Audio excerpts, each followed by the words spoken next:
Hello. Today I'll be talking to you about the three types of leadership you may encounter in the workplace. Have you ever worked for a boss that you absolutely hated? How about one that you loved working for and couldn't wait to go into work the next day? What about one that micromanaged and always leaned over your shoulder?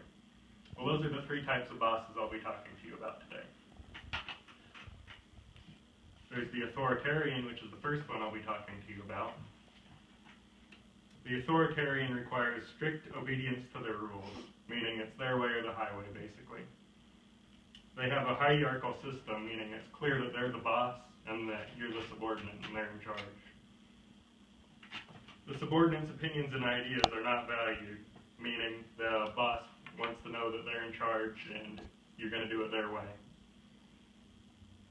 The needed and high-risk environments, such as the military or the police force or other high-risk environments where the boss needs to make a decision right then, and it could cost someone their life with the subordinates second-guessing the boss.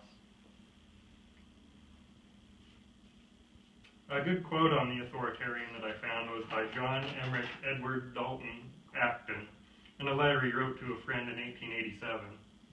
He said in this quote, in part, "Absolute power corrupts absolutely," meaning by this that if the boss is always in charge and has absolute power over you, then they're going to let this power go to their head.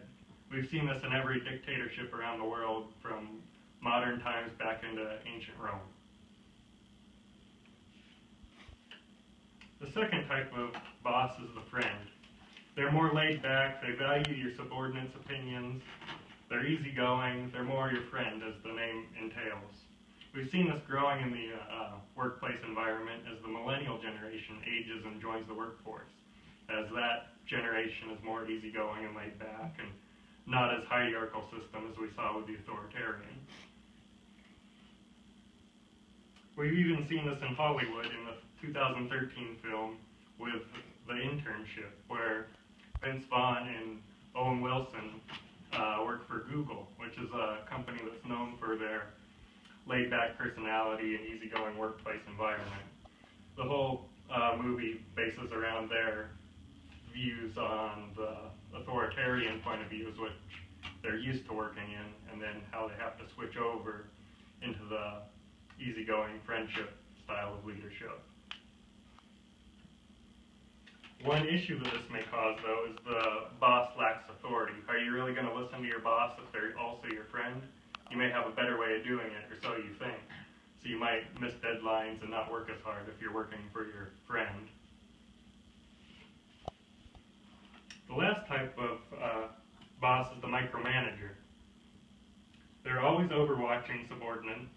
The reasons for micromanaging are lack of faith in subordinates to complete the task, meaning it might be a new person working for them, so they might need to overwatch them, so it might actually be necessary to micromanage. Or they might lack faith in their leadership abilities. I've seen this myself when a person gets promoted to a new position. They might micromanage because they're not used to being in that position. They're used to being the subordinate or the worker, so they don't really know how to do the leadership role. And this can combine with the previous two styles of leaders. So you can have a micromanager who's also authoritarian and who's also the friend also. A good quote on this is from George S. Patton, a general from World War II. In 1943, he said, "Never tell people how to do things. Tell them what to do, and they will surprise you with their ingenuity." This quote directly corresponds with micromanaging, meaning you shouldn't tell people what to do, just let them figure it out on their own. They'll likely surprise you on how ingenious they can be in their ideas. Just because they're a new worker doesn't mean they don't have good ideas. Today I've talked to you about the three types of leadership: the authoritarian, the friendship leader, and then also the micromanager. These three types of leaders you will likely encounter in the workforce, and hopefully this will help you determine what kind of job you'll pick in the future, and then determine what course of action you would want to take. Thank you for participating.